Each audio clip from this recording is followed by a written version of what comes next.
Voici les erreurs les plus fréquentes à éviter lorsqu'on installe un garde-corps ou une rampe. Erreur numéro 1. Pas installer un garde-corps aux endroits nécessaires. Peu importe la hauteur, une chute peut mener à des blessures graves. L'installation d'un garde-corps n'est pas juste pour prévenir les chutes de plus de 3 mètres.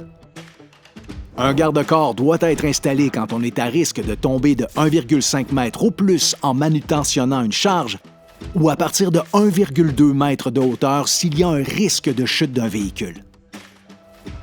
Il faut l'installer partout en bordure du vide, comme autour des trous de plancher, les ouvertures d'escalier, dans les ouvertures de fenêtres et de portes et sur les balcons. Il est aussi nécessaire d'installer des rampes sur les côtés ouverts des escaliers. Souvent, c'est évident qu'un garde-corps est nécessaire, mais des fois, seuls les moins. C'est pourquoi il faut tenir compte de la situation et de l'environnement. Erreur numéro 2. Pas prévoir les retraits temporaires. On s'expose à un risque de chute aussitôt qu'un garde-corps est enlevé. Il faut porter un harnais relié à un ancrage par une liaison d'arrêt de chute à chaque fois qu'on enlève un garde-corps. Et on doit délimiter la zone de travail pour bloquer l'accès aux autres travailleurs en installant une ligne d'avertissement, par exemple. Erreur numéro 3. Utiliser un garde-corps mal conçu. Un garde-corps de mauvaise conception est moins résistant. Il est obligatoire d'installer des montants à tous les 1,8 m maximum pour que le garde-corps résiste aux impacts. La hauteur totale doit se situer entre 1 et 1,2 m. Et la lisse intermédiaire doit être placée à la mi-hauteur. Il faut s'assurer d'installer la lisse supérieure à la bonne hauteur dans les ouvertures de fenêtres. Si elle est trop basse, on est à risque de passer par-dessus. Si elle est trop haute, on est à risque de passer en dessous. Erreur numéro 4. Installer un garde-corps sans toutes ses composantes. Un garde-corps n'est pas efficace si des composantes sont manquantes. Il faut installer des lisses intermédiaires dans les ouvertures des grandes fenêtres et des portes patio. Juste des lisses supérieures, c'est pas suffisant. Dans toute ouverture qui dépasse 1,8 m de largeur, il faut ajouter un montant dans le milieu. Et l'installation d'une plainte est nécessaire pour éviter la chute d'outils ou de matériaux.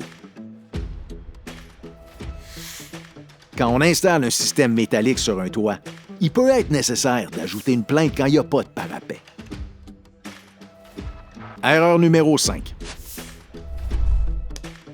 Mal fixer le garde-corps.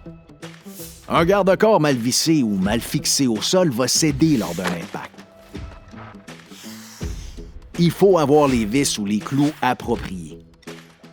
Ils doivent être en quantité suffisante et positionnés au bon endroit. Le garde-corps doit être installé à 300 mm ou moins du vide. Quand on choisit un garde-corps métallique ou en câble d'acier, il faut prendre un modèle adapté à la situation et toujours l'installer selon les instructions du fabricant. Erreur numéro 6. Utilisez un montant métallique comme lisse. Les montants métalliques vont céder lors d'un impact.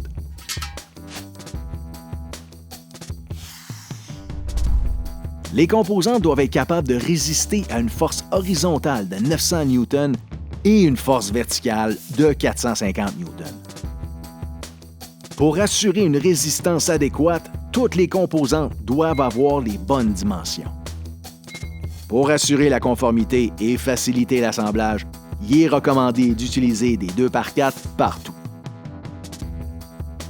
Aux endroits où il y a beaucoup de travailleurs et là où le garde-corps peut être soumis à des pressions très élevées, il doit être adéquatement renforcé.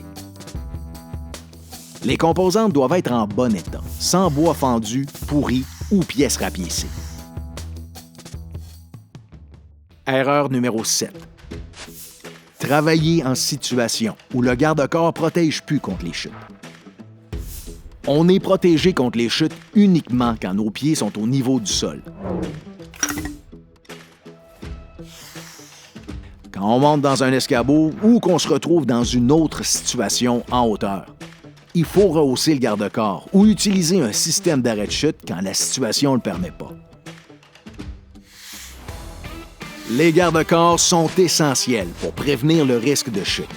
C'est pourquoi il faut s'assurer de les installer quand c'est nécessaire et de savoir comment bien le faire. Consultez les programmes de prévention et les FAS de l'APCHQ pour plus de détails et l'ensemble des consignes de sécurité.